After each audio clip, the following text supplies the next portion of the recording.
Assalamualaikum warahmatullahi taala wabarakatuh.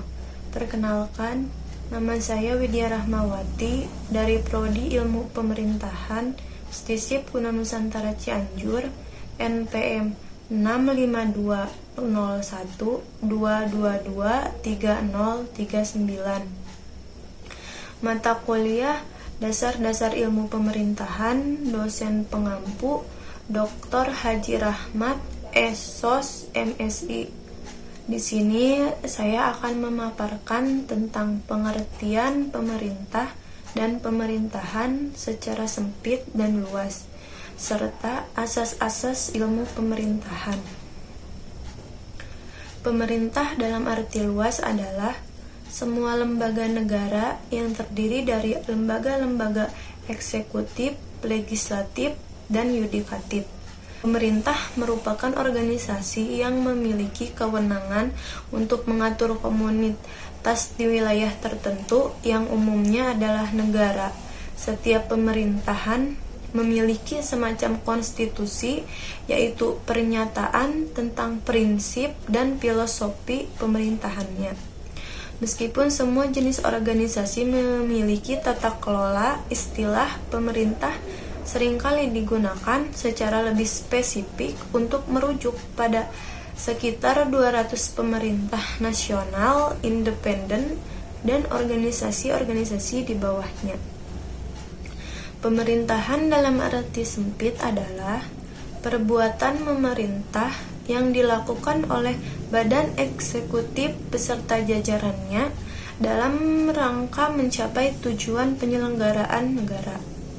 Pemerintahan dalam arti luas merupakan segala urusan yang dilakukan negara untuk menyelenggarakan kesejahteraan rakyat serta kepentingan negaranya sendiri.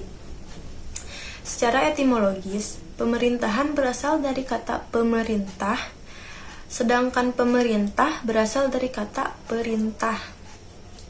Selanjutnya adalah asas-asas ilmu pemerintahan. Asas adalah dasar pedoman atau sesuatu yang dianggap kebenaran yang menjadi tujuan berpikir dan prinsip yang menjadi pegangan. Yang pertama adalah asas aktif. Pemerintahan memiliki sumber utama pembangunan seperti antara lain keahlian, dana, kewenangan, organisasi, dan lain-lain. Di negara-negara berkembang, pemerintah senantiasa berada pada posisi senter. Oleh karena itu, pemerintahan memegang peranan inovatif dan inventif. Bahkan, pemerintahan mengurus seluruh permasalahan pembangunan pemerintah dan kemasyarakatan, mulai dari orang-orang yang belum lahir sampai pada orang-orang yang sudah meninggal dunia. Jadi, pemerintah itu selalu aktif dimanapun berada. Yang kedua adalah asas Prizbestur. Priz berarti kosong, sedangkan bestur berarti pemerintahan. Jadi, Prizbestur adalah kekosongan pemerintahan. Yang ketiga adalah asas Perles-Ermanson. Berlainan dengan Prizbestur di muka, hal mana pekerjaan itu ada, tetapi aparat pelaksanaannya tidak ada, maka ada asas Perles-Ermanson. Pekerjaan itu memang belum ada dan mesti dicari, ditemukan sendiri.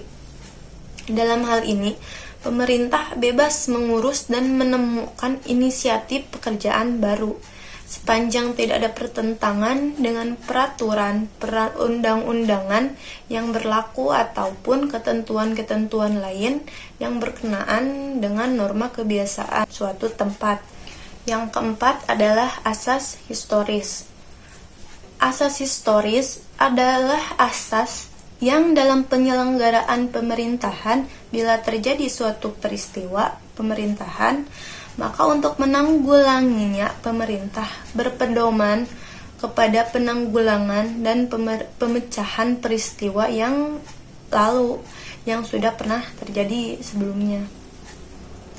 Yang kelima adalah asas etis. Asas etis adalah asas yang dalam penyelenggaraan pemerintahan, pemerintah tidak lepas memperhatikan kaidah moral. Yang keenam adalah asas otomatis.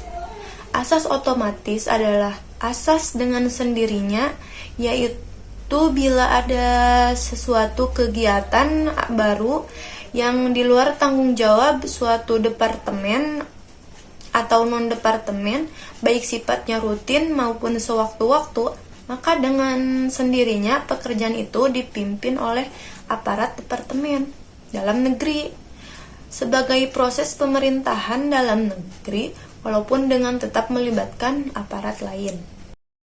Dan yang ketujuh adalah asas détournement de pouvoir, adalah asas kesewenang-wenangan pemerintah dalam penyelenggaraan pemerintahannya, atau sebaliknya, ketidakpedulian pemerintah terhadap masyarakatnya.